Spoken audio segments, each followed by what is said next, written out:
ഒരു ആർക്കിടെക്റ്റാണ് എന്നാഗ്രഹിക്കുന്ന ഒരു വിദ്യാർത്ഥി അതിൽ തന്നെ ഉറച്ചു നിൽക്കും. അല്ല എനിക്ക് കമ്പ്യൂട്ടർ എഞ്ചിനീയർ, അപ്പോൾ കുറച്ച് നാൾ അതിന് പോയി. അല്ല എനിക്ക് AI പഠിക്കും, കുറച്ച് നാൾ അതിന് പോയി. ഇങ്ങനെ അങ്ങോട്ടും ഇങ്ങോട്ടും മൂവ് ചെയ്തുകൊണ്ടിരുന്നാൽ ഈ ഫോക്കസ് മാറിപ്പോവുകയാണ്. ഇതുപോലെ ശുശ്രൂഷയ്ക്ക് വേണ്ടി വിളിക്കപ്പെട്ടവർ അതിൽ തന്നെ നിൽക്കണം.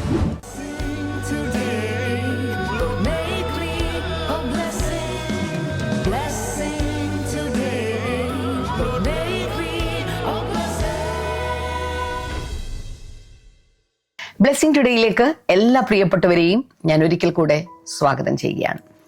നമ്മൾ പലപ്പോഴും ചില മരങ്ങളൊക്കെ നമ്മൾ കാണുമ്പോൾ നമ്മൾ ഓർക്ക് എത്ര നാളായില്ലേ ഒന്ന് ഫലമൊക്കെ ഒന്ന് കായ്ച്ചിട്ട്. ഞങ്ങളുടെ വീട്ടിൽ അതുപോലൊരു മാവുണ്ട്, കുറേ നാളായി മാങ്ങയൊന്നും ഉണ്ടായിട്ടില്ല. ഞാനത് കാണുമ്പോൾ ഓർക്കാറുണ്ട്, പക്ഷേ അതിനൊരു ഫലം കായ്ക്കാനൊരു സമയമുണ്ട്. ആ സമയത്തിന് വേണ്ടി ഞാൻ കാത്തിരിക്കുകയാണ്. ഇതുപോലെ നമ്മുടെയൊക്കെ ജീവിതത്തിൽ ഇതുപോലെ തന്നെ പല മേഖലകളിലും ഒരു ശരിയായ ഫലം കായ്ക്കാത്ത ആളുകളുണ്ടെങ്കിൽ നമുക്ക് തോന്നിപ്പോവും അങ്ങ് നിർത്തിക്കളയാമെന്നും അവസാനിപ്പിക്കാമെന്നും വെട്ടിക്കളയാമെന്നും അല്ലെങ്കിൽ എന്താ പറയുക സുല്ലിടാമെന്നും അത് അവിടെ നിന്ന് ടേൺ എടുത്ത് പോരാമെന്നും ചിലപ്പോൾ എബൌട്ട് ടേൺ തിരിഞ്ഞു പോരാമെന്നൊക്കെ നമുക്ക് ചിന്തകളും തോന്നലുകളും ഒക്കെ ഉണ്ടാകാം. പക്ഷെ ദൈവത്തിൻ്റെ ഒരു സമയമുണ്ട്, ദൈവം ആക്കി വെച്ചിരിക്കുന്ന ഒരു സമയമുണ്ട്. ആ സമയത്ത് കായ്ക്കേണ്ടത് കായ്ച്ചിരിക്കും, പുഷ്പിക്കേണ്ടത് പുഷ്പിച്ചിരിക്കും. അതിൻ്റെതായ സമയത്ത് അത് നടന്നിരിക്കും. ചിലപ്പോൾ ഒരൊറ്റ രാത്രി കൊണ്ട് അത്ഭുതം നടന്നേക്കാം. ബൈബിളിൽ അങ്ങനെ പറയുന്നുണ്ട്, വെറുതെ ഒരു ഉണങ്ങിയ വെടി ഒറ്റ രാത്രി കൊണ്ട് പൂത്തു ഫലം കായ്ച്ചു എന്നൊക്കെ പറയുന്നു. അപ്പോൾ അതുപോലെ തന്നെ ഒറ്റ രാത്രി കൊണ്ട് ഈ വർഷങ്ങളുടെ കാത്തിരിപ്പ് ചിലപ്പോൾ സംഭവിച്ചിരിക്കും. നിരാശപ്പെടരുത്. ദൈവം നിങ്ങൾക്ക് വേണ്ടി വെച്ചിരിക്കുന്ന ഒരു സമയമുണ്ട്. വിട്ടുകളയരുത്. ടേൺ എടുത്ത് വേറൊരു സ്ഥലത്തേക്ക് പോകരുത്. അവിടെ തന്നെ കാത്തിരിക്കുക, അവനായി തന്നെ കാത്തിരിക്കുക. ഇയ്യോബ് പറയുന്ന പോലെ അവൻ എന്നെ കൊന്നാലും ഞാൻ അവനായി കാത്തിരിക്കും എന്ന് പറയുന്ന പോലെ അവിടെ കാത്തിരിക്കുക. കർത്താവിൻ്റെ ഒരു അത്ഭുതം നിങ്ങൾ കാണുക തന്നെ ചെയ്യും. ഓക്കെ, ഇന്നത്തെ നമ്മുടെ സ്പോൺസർ ഒരു പ്രൈം സ്പോൺസറാണ്. കൊച്ചിയിൽ നിന്ന് ഒരു വെൽവിഷനാണ്, പേര് വെളിപ്പെടുത്തിയിട്ടില്ല. ഇന്ന് ഭാര്യയുടെ ജന്മദിനമാണ്. Happy birthday. ആ ഭാര്യ ആരാണെന്ന് എനിക്ക് നന്നായിട്ട് അറിയാം.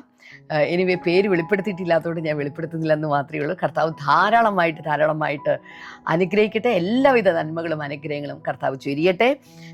അപ്പോൾ തന്നെ കർത്താവ് ഞങ്ങൾ ഒരുമിച്ച് പ്രാർത്ഥിക്കുന്നു, തൻ്റെ ഭാര്യ ആത്മീകമായിട്ട് അനുഗ്രഹിക്കപ്പെടുവാനും അനേകർക്ക് അനുഗ്രഹമാകുവാനും അതുപോലെ ദൈവിക പദ്ധതി തിരിച്ചറിയുവാനും അതിനുവേണ്ടി പ്രവർത്തിക്കുവാനും ആഴത്തിലുള്ള പ്രാർത്ഥനാ ജീവിതം ഉണ്ടാകുവാനും ഞങ്ങൾ ചേർന്ന് അനുഗ്രഹിച്ച് പ്രാർത്ഥിക്കുന്നു കർത്താവെ, യേശുവിൻ്റെ നാമത്തിൽ തന്നെ.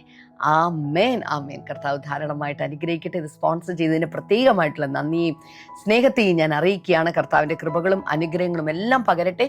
ഇന്ന് നമുക്ക് 2 മീറ്റിംഗ് നടക്കുകയാണ്. ഒന്ന് വൈകുന്നേരം ദ ഗ്യാദറിംഗ് എന്ന പേരിൽ ബാംഗ്ലൂരിൽ നടക്കുന്നു. വൈകിട്ട് UAE ദുബായിൽ വെച്ച് നടക്കുന്ന മീറ്റിംഗ്. 2 മീറ്റിങ്ങിൻ്റെ ഡീറ്റെയിൽസ് നിങ്ങൾക്കറിയാം. സ്ഥലങ്ങൾ മറ്റു കാര്യങ്ങളെല്ലാം ദയവായി കേൾക്കുക. നിങ്ങളുടെ ബന്ധുക്കളും മിത്രങ്ങളും ഒക്കെ അവിടേക്ക് ദയവായി അയക്കുക. അപ്പോൾ തന്നെ നാളെ നമുക്ക് ഖത്തറിൽ വെച്ചിട്ടാണ് മീറ്റിംഗ് നടക്കുന്ന. ഡീറ്റെയിൽസ് എല്ലാം സ്ക്രീനിൽ കാണാം. കൂടുതൽ വിവരങ്ങൾ വേണ്ടിയിട്ട് നിങ്ങൾക്ക് ഞങ്ങളുടെ ഈ കോൺടാക്ട് നമ്പറുകളിൽ കോൺടാക്ട് ചെയ്യാൻ സാധിക്കുന്നതാണ്. കർത്താവ് എല്ലാവരെയും ധാരാളമായി അനുഗ്രഹിക്കട്ടെ. വിശ്വാസത്തോടും അതിനേക്കാൾ ഉപരി ആവശ്യത്തോടും കൂടെ ഇന്നത്തെ സന്ദേശത്തിലേക്ക് നമുക്ക് കടക്കാം.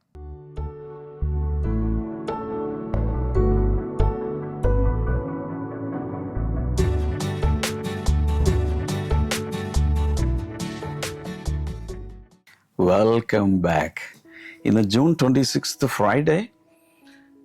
ഇന്നത്തെ നമ്മുടെ ഡിവോഷണൽ ഡയറിയിൽ ഇന്ന് കൊടുത്തിരിക്കുന്ന focus word is anchored in purpose.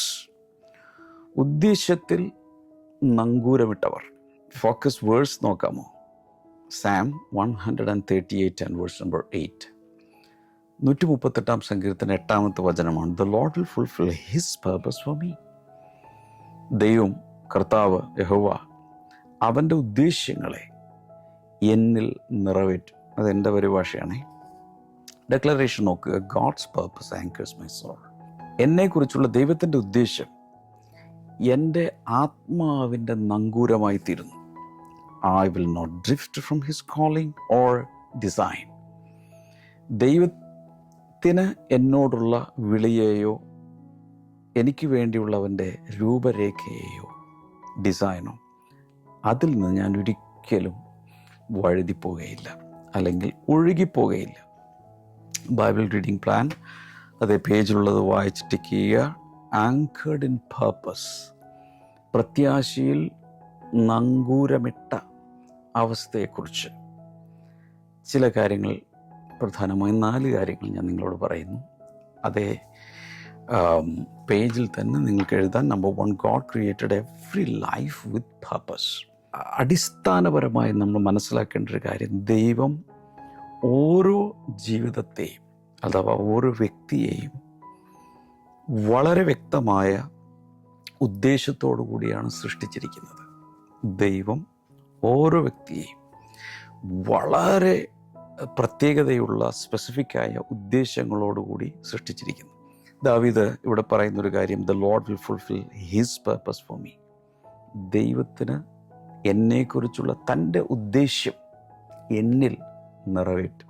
ഇപ്പോൾ ദൈവത്തിൻ്റെ ഒരു ഉദ്ദേശമുണ്ട്. ദാവീദിനെക്കുറിച്ച് മാത്രമേ ഉള്ളൂ. ഈ ലോകത്തിൽ ഇപ്പോൾ ജീവിച്ചിരിക്കുന്ന 800 കോടി മനുഷ്യരുണ്ടെങ്കിൽ അതിൽ ഓരോരുത്തരെക്കുറിച്ചും ദൈവത്തിന് ഒരു ഉദ്ദേശമുണ്ട്. ഇതിന് കാരണം, ഉദ്ദേശമില്ലാതെ ദൈവം ഒന്നും ചെയ്യുന്നില്ല. കർത്താവ് എന്ത് പ്രവർത്തിച്ചാലും അതിൻ്റെ പുറകിൽ ദൈവത്തിനൊരു ഉദ്ദേശമുണ്ട്. ദൈവത്തിൻ്റെ ഉദ്ദേശം, the purpose of God. So your life is not accidental. ഞാൻ നിങ്ങളുടെ കണ്ണിലേക്ക് നോക്കി പറയുകയാണ്, നിങ്ങളുടെ ജീവിതം ആകസ്മികമായി സംഭവിച്ചതല്ല. അല്ലെങ്കിൽ ഒരു ആക്സിഡൻറ്റ് നമ്മളാരും പ്രതീക്ഷിക്കുന്നില്ലല്ലോ. അപ്രതീക്ഷിതമായി ഒരു ഉദ്ദേശമില്ലാതെ ചുമ്മാ സംഭവിച്ചതല്ല. ഇത് പറയാൻ കാരണം, ആത്യന്തികമായി പലരുടെ അകത്തിരിക്കുന്നൊരു വിശ്വാസം, I am a biological accident.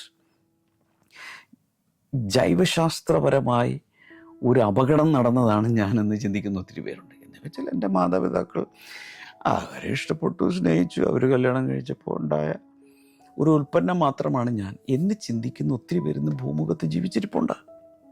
പക്ഷെ നമ്മൾ മനസ്സിലാക്കണം, I am not a biological accident. ജൈവശാസ്ത്രപരമായി സംഭവിച്ച ഒരു അപകടം മാത്രമാണ് ഞാൻ, ഒരു അബദ്ധമാണ് ഞാൻ എന്ന് ചിന്തിക്കുന്ന, അങ്ങനെയും പറയാം, ഒന്നുകൂടി എടുത്തു പറയാൻ, ജൈവശാസ്ത്രപരമായി സംഭവിച്ചൊരു അബദ്ധമാണ് ഞാൻ, അല്ലെങ്കിൽ എൻ്റെ മാതാപിതാക്കൾക്ക് പറ്റിയൊരു അബദ്ധമാണ് ഞാൻ എന്ന് പറയുന്ന ഒത്തിരി പേരില്ലേ. God designed every person. മാതാപിതാക്കൾക്ക് അബദ്ധം പറ്റിക്കാണും, പക്ഷെ ദൈവത്തിന് അബദ്ധം പറ്റുന്നില്ല. So God designed every person with intention and assignment. ഓരോ വ്യക്തിയെയും ദൈവം ഈ ഭൂമിയിലേക്ക് പറഞ്ഞു വിടുമ്പോൾ ഒരു ഉദ്ദേശ്യമുണ്ട്. ആ വ്യക്തിക്ക് ഒരു അസൈൻമെൻ്റ് ഉണ്ട്. എന്ന് വെച്ചാൽ ആ വ്യക്തിക്ക് ചില കാര്യങ്ങൾ ഇവിടെ ചെയ്തു തീർക്കാനുണ്ട്. നിങ്ങൾക്കും എനിക്കും ഈ ഭൂമിയിൽ ചെയ്തു തീർക്കേണ്ട ചില ഹോംവർക്കുകളുണ്ട്, ചില ചുമതലകളുണ്ട്. അങ്ങനെ തന്നെയാണ് ദൈവം ഓരോരുത്തരെയും ഭൂമിയിലേക്ക് പറഞ്ഞു വിട്ടത്. പക്ഷെ ബഹുഭൂരിപക്ഷം ആളുകളും ചിന്തിക്കുന്നത്, my life is meaningless, my life is without purpose. എൻ്റെ ജീവിതത്തിൽ ദൈവത്തിന് ഒരു ഉദ്ദേശവുമില്ലാതെ എങ്ങനെയോ ഞാൻ പിറന്നുപോയി, ജനിച്ചുപോയി എന്ന് പറയുന്ന ഒത്തിരി പേരുണ്ട്. Jeremiah chapter 1 verse number 5. ഇരമ്യാവിൻ്റെ പുസ്തകം 1:5, before I formed you I knew you. ഞാൻ നിന്നെ ഈ ഭൂമിയിൽ ഉളവാക്കുന്നതിന് മുൻപേ ഞാൻ നിന്നെ അറിഞ്ഞു. അമ്മയുടെ ഉദരത്തിൽ ഉരുവാകുന്നതിന് മുമ്പ് ഞാൻ നിന്നെ അറിഞ്ഞു. വാവ്. അതിനിടയ്ക്കൊന്ന് പറഞ്ഞോട്ടെ, ഈ ആങ്കേർഡ് ഇൻ പർപ്പസ് എന്നുള്ളത് എല്ലാവരും ഇപ്പോൾ ഇത് വാച്ച് ചെയ്തുകൊണ്ടിരിക്കുന്നവർ, ഇതിന് ശേഷം ലൈവ് അല്ലാതെ എപ്പോഴെങ്കിലുമൊക്കെ ഇത് കാണുന്നവരും കമൻറ്റ് സെക്ഷനിൽ ദയവായി ടൈപ്പ് ചെയ്യുക, ആങ്കേർഡ് ഇൻ പർപ്പസ്. ഉദ്ദേശത്തിൽ നങ്കൂരമിട്ടവർ. അത് ടൈപ്പ് ചെയ്തു എല്ലാവരും. എഫെസ്യ ലേഖനം 2:10 created in Christ Jesus for good works എന്ന് എഴുതിയിട്ടുണ്ട്. ക്രിസ്തുവേശുവിൽ സൽപ്രവൃത്തികൾക്കായി സൃഷ്ടിക്കപ്പെട്ടവർ. സദൃശവാക്യങ്ങൾ 19:21 ദ ലോർഡ്സ് പർപ്പസ് പ്രിവെയിൽസ് എന്ന് എഴുതിയിട്ടുണ്ട്. കർത്താവിൻ്റെ ഉദ്ദേശം നിലനിൽക്കുന്നു, അല്ലെങ്കിൽ ദൈവത്തിൻ്റെ ഉദ്ദേശം സഫലമാകും, സ്ഥാപിക്കപ്പെടും. Purpose gives direction to existence. നമ്മുടെ ജീവിതത്തിലെ നിലനിൽപ്പിന് നിർദ്ദേശങ്ങൾ തരുന്നത്, അല്ലെങ്കിൽ മാർഗനിർദ്ദേശങ്ങൾ തരുന്നത് ദൈവത്തിൻ്റെ ഉദ്ദേശമാണ്. ഞാൻ അവിടെ പോയി വിസിറ്റ് ചെയ്തിട്ടുണ്ട്. സാഡിൽ ബാക്ക് കമ്മ്യൂണിറ്റി ചർച്ച് എന്നറിയപ്പെടുന്ന ഒരു ചർച്ച്. അദ്ദേഹം എഴുതിയൊരു പുസ്തകമാണ് പർപ്പസ് ഡ്രിവൺ ലൈഫ്. എന്ന് വെച്ചാൽ ഉദ്ദേശങ്ങളാൽ നിയന്ത്രിക്കപ്പെടുന്ന, നയിക്കപ്പെടുന്ന ജീവിതം. മറ്റൊരു പുസ്തകം അദ്ദേഹം എഴുതി, പേർപ്പസ് ഡ്രിവൺ ചർച്ച്.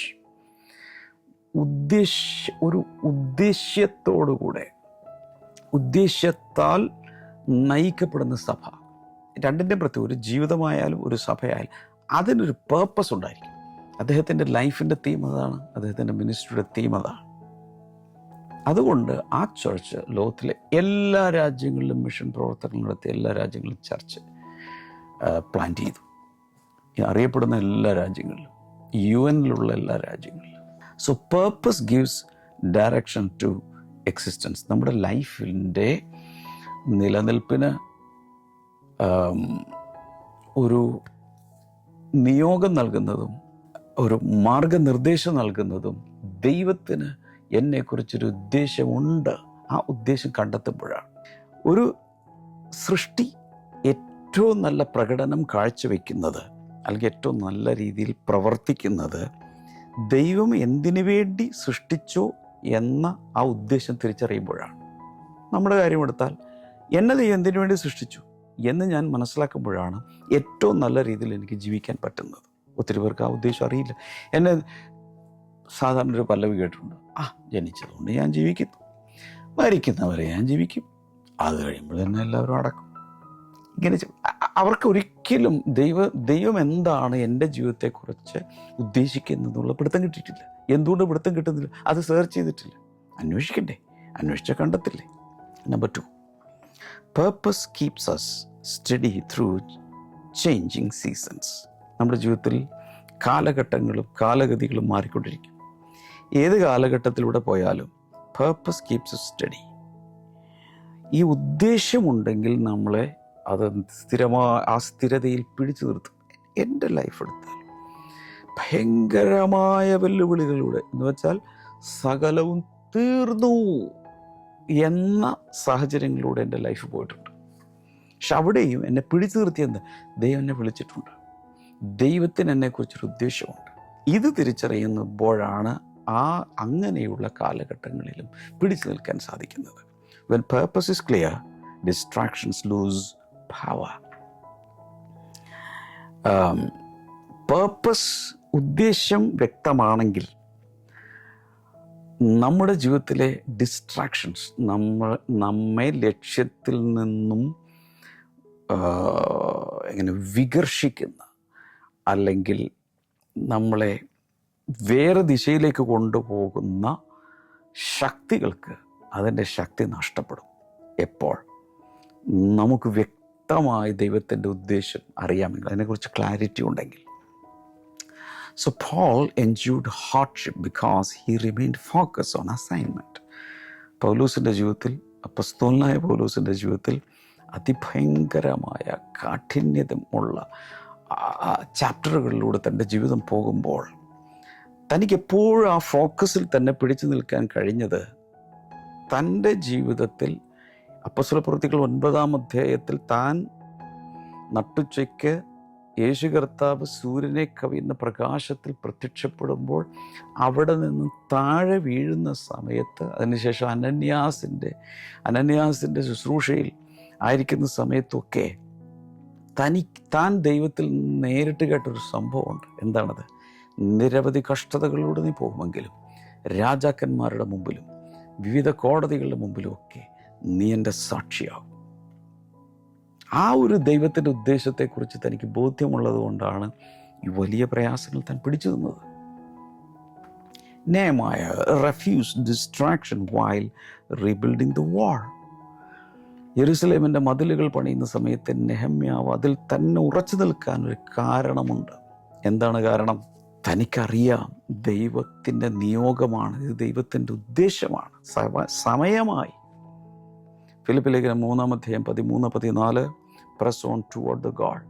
ഞാൻ എൻ്റെ ലക്ഷ്യത്തിലേക്ക് തന്നെ മുന്നോട്ട് പോയിക്കൊണ്ടിരിക്കുന്നു എന്ന് അദ്ദേഹം എഴുതി പൗലോസ്. ലൂക്കോസിൻ്റെ സുവിശേഷം 9:62 വചനത്തിൽ, no one who looks back is fit for service. പിന്തിരിഞ്ഞ് നോക്കുന്നവൻ ആരും എൻ്റെ ശിഷ്യനായിരിക്കാൻ യോഗ്യനല്ല. പിന്തിരിയാൻ പാടില്ല. ആക്ട്സ് 20:24, അപ്പോസ്തലപ്രവൃത്തികൾ 20:24, I consider my life worth nothing if only I may finish. The race. Paulose പറയാ, എൻ്റെ പ്രാണനെ ഞാൻ വിലയേറിയതായി എണ്ണുന്നേയില്ല. കാരണം എൻ്റെ ഓട്ടം ഓടി തികയ്ക്കണമെന്നല്ലാതെ എനിക്ക് വേറൊരു ലക്ഷ്യമില്ല. Purpose creates insurance. കാരണം ഈ ഉദ്ദേശത്തെക്കുറിച്ച് നമുക്കറിയാമെങ്കിൽ അതെൻ്റെ പിടിച്ചു നിൽക്കുവാനുള്ള കഴിവ്, സഹനശക്തിയെ വർദ്ധിപ്പിക്കും. ഫോർ എക്സാമ്പിൾ, ഒരു ഗർഭിണിയായ ഒരു സ്ത്രീക്കറിയാം ഒരു കുഞ്ഞു പിറക്കാൻ പോവുക. പക്ഷെ ഗർഭകാലം പലപ്പോഴും എല്ലാവർക്കും അത്ര നല്ല സുഖകാലമൊന്നുമല്ല. ഒത്തിരി ക്ലേശങ്ങളുടെ, ഈ 9 മാസവും പ്രയാസങ്ങളിലൂടെ പോകുന്നു. രാവും പകലും കിടക്കുന്നവരുണ്ട്, ബെഡ് റെസ്റ്റാണ്, ഇങ്ങനെ ഇഷ്ടപ്പെട്ട ആഹാരങ്ങൾ കഴിക്കാൻ പറ്റാതിരിക്കുന്നു, വലിയ ശാരീരിക ക്ലേശങ്ങളിലൂടെയൊക്കെ. പക്ഷേ ഒരു ഉദ്ദേശമുണ്ട്, ഒരു കുഞ്ഞിന് ഞാൻ ജന്മം കൊടുക്കാൻ പോവുകയാണ്. അതിൽ മക്കളെ വളർത്തുമ്പോൾ മാതാപിതാക്കൾക്കൊരു ഉദ്ദേശമുണ്ട്, എൻ്റെ കുഞ്ഞുങ്ങളൊക്കെ ഇന്ന രീതിയിൽ എത്തിച്ചേരണം. ആ ഒരു ഉദ്ദേശമാണ് ഈ കഷ്ടതകൾ സഹിക്കാൻ. പലപ്പോഴും രാവും പകലും, ചിലരൊക്കെ ഈ ഗൾഫിലൊക്കെ പോയി ചില വർക്ക് സൈറ്റുകളിലൊക്കെ ഒത്തിരി ഈ ഭയങ്കരമായ വെയിലത്തും മരുഭൂമിയിലൊക്കെ കഷ്ടപ്പെടുന്നവരുണ്ട്. അവർക്കൊരു ആഗ്രഹമുണ്ട്, എൻ്റെ മക്കളെ പഠിപ്പിക്കണം, മെഡിക്കൽ കോളേജിൽ വിടണം, നഴ്സിങ്ങിന് വിടണം, എൻജിനീയറിങ്ങിന് വിടണം. അങ്ങനെ കഷ്ടപ്പെടുകയാണ് അവർ. അതിൻ്റെ പുറകിൽ, കഠിനാധ്വാനത്തിൻ്റെ പുറകിൽ ഒരു ഉദ്ദേശമുള്ളത് കൊണ്ടാണ് കഠിനാധ്വാനത്തിൽ അവർ പിടിച്ചു നിൽക്കുന്നത്. God himself sustains the purpose he gives. ദൈവം തന്നെ നമുക്ക് തന്നിട്ടുള്ള ഉദ്ദേശത്തിൽ നമ്മെ നിലനിർത്തും. ദൈവത്തിനൊരു സസ്റ്റെയിനിങ് പവറുണ്ട്. കാരണം അവിടെ പറയുന്നത് ദ ലോർഡ് വിൽ ഫുൾഫിൽ. യഹോവ അവൻ്റെ ഉദ്ദേശങ്ങളെ നിറവേറ്റും. കർത്താവ് തന്നെ എന്നെ നിലനിർത്തും.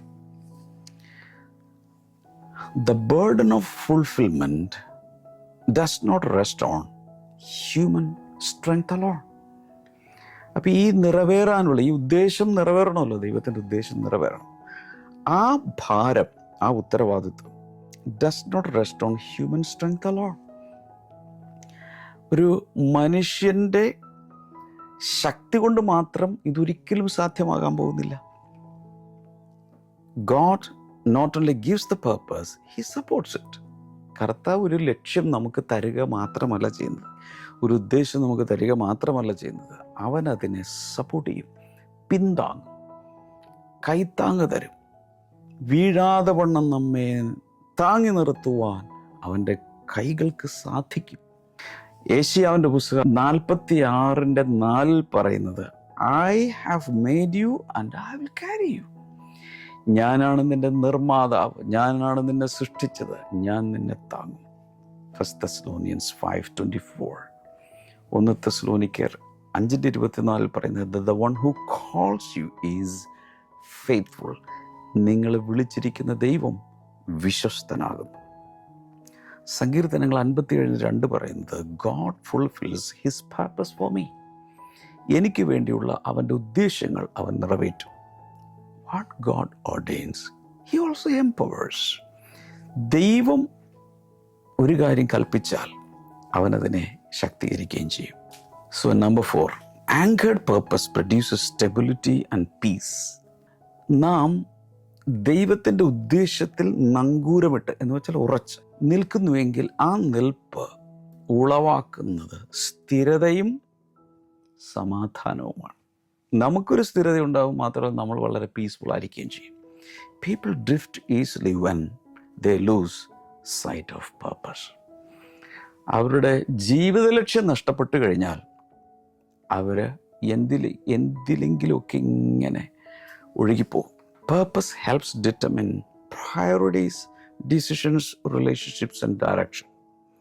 ഇപ്പം നമുക്കൊരു ഉദ്ദേശശുദ്ധി ഉണ്ടെങ്കിൽ നമുക്ക് തന്നെ തീരുമാനിക്കാം എന്തെല്ലാം മുൻഗണനകൾ, എന്തിന് മുൻഗണന കൊടുക്കണം, എന്തിന് പിൻഗണന കൊടുക്കണം, അതായത് എന്തിനാണ് ഞാൻ കൂടുതൽ ഇമ്പോർട്ടൻസ് കൊടുക്കേണ്ടത്. അതുപോലെ നമ്മുടെ തീരുമാനങ്ങൾ, നമ്മുടെ ബന്ധങ്ങൾ, ഏത് രീതിയിലുള്ള ബന്ധങ്ങളാണ് ഞാൻ പുലർത്തേണ്ടത്, അതുപോലെ നമ്മുടെ കോഴ്സ്, നമ്മുടെ ഡയറക്ഷൻസ്, ഇതെല്ലാം നിയന്ത്രിക്കുന്നത് ദൈവത്തിൻ്റെ ഉദ്ദേശം നമ്മൾ അറിയുമ്പോഴാണ്.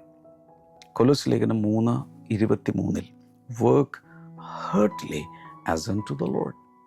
കർത്താവിനെന്ന വണ്ണം ഹൃദയപൂർവം നിങ്ങൾ പ്രവർത്തിക്കുക. വർക്ക് ചെയ്യുന്ന സമയത്ത് ഇപ്പോൾ ഒരു ഓഫീസ് ജോലിയാകാം, ഹോസ്പിറ്റലിലെ ജോലിയാകാം, ഒരു ഗവൺമെൻറ് ജോലി, ഏത് ജോലി ചെയ്താലും അവിടെ പ്രത്യേകിച്ച് ഓർക്കണം, ഒരു അടിമവേല ചെയ്യുവാണെങ്കിൽ പോലും അന്നത്തെ സോഷ്യൽ സിസ്റ്റം അനുസരിച്ച് ഒരു അടിമയോട് പോലും ദേവദാസൻ പറഞ്ഞു കൊടുക്കുകയാണ്, നിങ്ങൾ കർത്താവിനെന്ന വണ്ണം പ്രവർത്തിപ്പിൻ, ജോലി ചെയ്യുവിൻ. എബ്രായലേഖനം 12:2 fixing our eyes on Jesus. നമ്മുടെ കണ്ണുകൾ യേശുവിൽ പതിപ്പിച്ച് വിശ്വാസത്തിൻ്റെ നായകനും പൂർത്തി വരുത്തുന്നവനുമായി യേശുവിൽ പതിപ്പിക്കണം. റോമാലേഖനം 12:11 never lacking in zeal but keeping spiritual fervour. ഒരിക്കൽ പോലും തീക്ഷ്ണത, എരിവ് നഷ്ടപ്പെടാതെ ആ ആത്മീയമായ തീക്ഷ്ണതയോടുകൂടെ വേണം നിങ്ങൾ ജീവിക്കാൻ. ഇതിന് കാരണം purpose protects from aimless living. ലക്ഷ്യമില്ലാത്ത ജീവിതത്തിൽ നിന്നും നമ്മെ രക്ഷിക്കുന്നത് നമ്മുടെ ജീവിതത്തിലെ ഉദ്ദേശ്യമാണ്. ദൈവോദ്ദേശം എന്താണ് എൻ്റെ ജീവിതത്തിൽ എന്നുള്ളത് മനസ്സിലാക്കുമ്പോഴാണ്. ഇപ്പം ഇന്നത്തെ മോർണിംഗ് ഗ്ലോറിയിൽ എനിക്ക് നിങ്ങളോട് പറയാനുള്ളത് ഇത്രയേ ഉള്ളൂ. Stay anchored in God's purpose today. ദൈവത്തിന് എൻ്റെ ജീവിതത്തെക്കുറിച്ച്, നിങ്ങളുടെ ജീവിതത്തെക്കുറിച്ച് എന്താണോ ദൈവത്തിൻ്റെ ഉദ്ദേശം എന്നുള്ളതിൽ തന്നെ നങ്കൂരം അറിയാലോ, ഒരു കപ്പൽ നങ്കൂരം ഇട്ട് കഴിഞ്ഞാൽ പിന്നെ ഒഴുകി നടക്കില്ല, അവിടെ തന്നെ നിൽക്കും. ഇതുപോലെ ആ ഉദ്ദേശത്തിൽ തന്നെ വേണം നിൽക്കാൻ. ഉദാഹരണത്തിന് ഇത് കാണുന്ന വിദ്യാർത്ഥികൾ, ഒരുപക്ഷെ നിങ്ങൾ ഇന്ന് ആഗ്രഹിക്കുന്നത് ഒരു ഒരു ഒരു ഒരു ഒരു ആർക്കിടെക്റ്റ് ആകണം എന്നാഗ്രഹിക്കുന്ന ഒരു വിദ്യാർത്ഥി അതിൽ തന്നെ ഉറച്ചു നിൽക്കണം. ഇടയ്ക്ക് അല്ല എനിക്ക് കമ്പ്യൂട്ടർ എഞ്ചിനീയർ, അപ്പോൾ കുറച്ച് നാൾ അതിന് പോയി, അല്ല എനിക്ക് AI പഠിക്കണം, കുറച്ച് നാൾ അതിന് പോയി. ഇങ്ങനെ അങ്ങോട്ടും ഇങ്ങോട്ടും മൂവ് ചെയ്തുകൊണ്ടിരുന്നാൽ ഈ ഫോക്കസ് മാറിപ്പോവുകയാണ്. ഒരു നല്ലൊരു ആർക്കിടെക്റ്റ് ആകണമെങ്കിൽ അതിൽ തന്നെ ഫോക്കസ് ചെയ്ത് പഠിച്ച് അടുത്തടുത്ത ലെവലുകളിലേക്ക് പോയി അത് പ്രാക്ടീസ് ചെയ്ത് ഒരു നല്ല സ്ഥിതിയിൽ എത്തിച്ചേരാൻ കഴിയും. ഇതുപോലെ ശുശ്രൂഷയ്ക്ക് വേണ്ടി വിളിക്കപ്പെട്ടവർ അതിൽ തന്നെ നിൽക്കണം. So do not let discouragement disconnect you from assignment. ദൈവം നിങ്ങൾക്ക് തന്നിട്ടുള്ള അസൈൻമെൻറ്റിൽ നിന്നും നമുക്ക് ഒരുപക്ഷെ ചില സമയത്തൊക്കെ നമുക്ക് ഉണ്ടാകാവുന്ന നിരുത്സാഹപ്പെടുത്തുന്ന സാഹചര്യങ്ങളിൽ ഒരിക്കലും നമ്മെ ഏൽപ്പിച്ച ചുമതലയിൽ നിന്നും ഡിസ്കണക്റ്റായി പോകരുത്, അതിൽ തന്നെ ഉറച്ചു നിൽക്കണം. അടുത്തൊരു ഉപദേശം എനിക്ക് തരാനുള്ളത്, do not let delay make you forget what God has spoken. ദൈവം നിങ്ങളോട് ചിലപ്പോൾ നിങ്ങളുടെ ജീവിതത്തിൻ്റെ ഭാവിയെക്കുറിച്ച്, ഉദ്ദേശത്തെക്കുറിച്ച് സംസാരിച്ച് കാണും. പല രീതിയിൽ നമ്മൾ സെർച്ച് ചെയ്യുമ്പോഴാണ് സംസാരിക്കുന്നത്, കർത്താവിനോട് ചോദിക്കുമ്പോഴാണ് കർത്താവ് വെളിപ്പെടുത്തി തരുന്നത്. പല രീതിയിൽ വെളിപ്പെടാം. അതിൽ ഏറ്റവും പ്രധാനപ്പെട്ടത് നാം പ്രാർത്ഥിക്കുമ്പോൾ നമുക്ക് ലഭിക്കുന്ന ഉള്ളിലുള്ള കൺവിക്ഷനാണ്. ഇപ്പോൾ ഒത്തിരി പേര് എന്നോട് വന്ന്, പ്രത്യേകിച്ച് ഈ സ്കൂൾ തുറക്കുന്നതിന് മുമ്പ് അല്ലെങ്കിൽ റിസൾട്ട് വന്ന ശേഷം കുട്ടികളൊക്കെ എന്നോട് വന്ന് പ്രാർത്ഥിക്കുക, അങ്കിളെ പ്രാർത്ഥിക്കണം, ഞാൻ എന്ത് കോഴ്സ് എടുക്കണമെന്ന് പ്രാർത്ഥിക്കണം. അപ്പം ഞാൻ എന്തെങ്കിലും ഇന്ന കോഴ്സ് എടുക്കണമെന്ന് പ്രാർത്ഥിച്ച് പറയണം. ഇതാണ് ഉദ്ദേശിക്കുന്നത്. നോർമലി ഞാൻ പറയാറില്ല, റെയർ കേസുകളിലൊക്കെ ചിലത് ഞാൻ പറഞ്ഞിട്ടുണ്ട്, പക്ഷെ നോർമലി പറയാറില്ല. കാരണം ഞാൻ പ്രാർത്ഥിച്ച് പറയുന്ന കോഴ്സല്ല അവരെടുക്കേണ്ടത്. അകത്ത് ഒരു ആപ്റ്റിറ്റ്യൂഡ് കാണും, ഇന്നതാണ് എനിക്ക് ഏറ്റവും പാഷനുള്ളത് ഇന്നതിനോടാണ്. അതില്ല, ആ ഡ്രൈവ് ഇല്ലാതെ ഞാൻ പ്രാർത്ഥിച്ച് പറഞ്ഞൊരു കോഴ്സ് എടുത്ത് പഠിച്ചാൽ അതിനോടുള്ള ഭയങ്കരമായ ഒരു കമ്മിറ്റ്മെൻ്റ് ഉണ്ടാകണമെന്നില്ല. അവരവർക്കാണ് അത് കിട്ടേണ്ടത്. ഇന്ന ജോലി ചെയ്യണം, ഇന്ന കോഴ്സ് എടുക്കണം, ഇന്നയാളെ വിവാഹം കഴിക്കണം. അകത്താണ് ബോധ്യം പറയുന്നത്. അത് ദൈവത്തിൽ നിന്ന് ജനറേറ്റ് ചെയ്യുന്നതായിരിക്കണം. അതിനെന്താണ് ചെയ്യേണ്ടത്? ഒത്തിരി പ്രാർത്ഥിക്കണം ദൈവസന്നിധിയിൽ. അപ്പോൾ ഹോളി സ്പിരിറ്റ് തന്നെ സകല സത്യത്തിലും വഴി നടത്താൻ കപ്പാസിറ്റിയുള്ള ആളല്ലേ പരിശുദ്ധാത്മാവ്. പരിശുദ്ധാത്മാവ് തന്നെ നമ്മുടെ അകത്ത് ആ ബോധ്യം തരും. ആ ബോധ്യം എന്ന് പറയുന്നത് എന്താണ്? ഐ നോ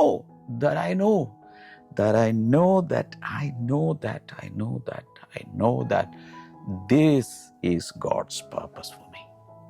അത്രയും ഉറപ്പ് നമ്മുടെ അകത്ത് തന്നെ ഉണ്ടായിരിക്കും. ഒരു സംശയമൊന്നുമില്ല. അയ്യോ ഇതാണോ? നോ. ആരെന്ത് നമ്മളെ അങ്ങോട്ടും ഇങ്ങോട്ടും ഡിസ്ട്രാക്ട് ചെയ്യാൻ ശ്രമിച്ചാലും I know this is it. അതെങ്ങനെ അറിയാം? അകത്തറിയാം. അതെങ്ങനെ അറിയാം? അത് പ്രത്യേകിച്ച് വിശദീകരിക്കാനെന്ന് പറഞ്ഞില്ല, പക്ഷെ ഐ നോ ഇറ്റ്. അതാണ് ദൈവത്തിൻ്റെ പർപ്പസ് എന്ന് പറയുന്നത്. ഓൾറൈറ്റ്, ഞാൻ നിങ്ങൾക്ക് വേണ്ടി പ്രാർത്ഥിക്കാം. ഒരുപക്ഷെ ഇത് കാണുന്ന നിങ്ങൾക്ക് ദൈവത്തിൻ്റെ ഉദ്ദേശത്തെക്കുറിച്ച് നല്ല ഉള്ളുറപ്പ് നിങ്ങൾക്കുണ്ടായിരിക്കും. ചില സമയത്ത് ഇല്ലാത്തൊരവസ്ഥയായിരിക്കും. അതാണോ ഇതാണോ എന്നൊക്കെ ഇങ്ങനെ നിങ്ങൾക്കുള്ളിൽ ഒരു ഡൗട്ട്ഫുൾ ആയിരിക്കും. എന്താണെങ്കിലും ഞാൻ നിങ്ങൾക്ക് വേണ്ടി പ്രാർത്ഥിക്കുന്നു. കർത്താവേ, ഞാനിപ്പോൾ പ്രാർത്ഥിക്കുന്നു, ദൈവോദ്ദേശം തിരിച്ചറിഞ്ഞവർ അതിൽ ഉറച്ചു നിൽക്കാനും ആങ്കർഡ് ആകാനും അങ്ങ് സഹായിക്കണമേ. ഈ സമയത്ത് രോഗികൾക്ക് വേണ്ടിയും ജീവിതത്തിലെ മറ്റാവശ്യങ്ങൾക്ക് വേണ്ടിയും ഞാൻ പ്രാർത്ഥിക്കാം. കൈനീട്ടം കർത്താവായ യേശുവിൻ്റെ നാമത്തിൽ ഞാനിപ്പോൾ പ്രാർത്ഥിക്കുന്നു. യേശുവിൻ്റെ നാമത്തിൽ കർത്താവേ, നീ ഒരു അത്ഭുതം പ്രവർത്തിക്കണമേ. രോഗങ്ങൾ സൗഖ്യമാകുമ്പോൾ തന്നെ ജീവിതത്തിലെ ആവശ്യങ്ങൾ നിറവേറട്ടെ. വീട് പണിക്ക് വേണ്ടി ചിലരൊക്കെ പ്രയാസപ്പെടുന്നു. കർത്താവ് തന്നെ വീട് പണിയണമേ. അതിനാവശ്യമുള്ള പണം കൊടുക്കണമേ, പണിക്കാരെ കൊടുക്കണമേ. അതുപോലെ വിവാഹം നടക്കേണ്ടവർക്കായി ഞാൻ പ്രാർത്ഥിക്കുന്നു. ദൈവം ആഗ്രഹിക്കുന്ന ജീവിത പങ്കാളികൾ വന്നു ചേരേണ്ടതിനായി പ്രാർത്ഥിക്കുന്നു. അതുപോലെ ചില സർജറിക്ക് വേണ്ടി പോസ്റ്റ് ചെയ്യപ്പെട്ടവർ ഭയത്തിലായിരിക്കുന്നവരുണ്ട്. നിങ്ങൾ വിശ്വസിക്കും, ചിലരുടെ സർജറികൾ തന്നെ കർത്താവ് എടുത്ത് മാറ്റും. അങ്ങനെയുള്ള ഒത്തിരി ഞാൻ കണ്ടിട്ടുണ്ട്. യേശുവിൻ നാമത്തിൽ സർജറികൾ മാറിപ്പോട്ടെ. ഇപ്പോൾ ചില സർജറികളുടെ പോയവർ അതിൽ നിന്ന് വേഗത്തിൽ റിക്കവർ ചെയ്യാനായി പ്രാർത്ഥിക്കുന്നു. ജനറേഷണലായിട്ടുള്ള പാരമ്പര്യ രോഗങ്ങൾ യേശുവിൻ്റെ നാമത്തിൽ ഈ തലമുറയിൽ മാറിപ്പോട്ടെ. നിങ്ങളുടെ നാമത്തിൽ എല്ലാവരും ബ്ലെസ് ചെയ്തിരിക്കുന്നു. പ്രാർത്ഥന കേട്ടതിനായി നന്ദി. ഇൻ ജീസസ് നെയിം, ആമേൻ. ഞാൻ ഈ പ്രാർത്ഥിച്ചത് കൂടാതെ പ്രയർ ലൈൻ നമ്പർ നിങ്ങൾക്ക് സ്ക്രീനിൽ കാണാമല്ലോ. അതിൽ വിളിച്ച് നിങ്ങൾക്ക് പ്രാർത്ഥിക്കും. ചിലർ പ്രാർത്ഥനാ ശുശ്രൂഷകർ നിങ്ങൾക്ക് വേണ്ടി പ്രാർത്ഥിക്കും. നാളെ നമുക്ക് വീണ്ടും കാണാം. God bless you. ബൈ.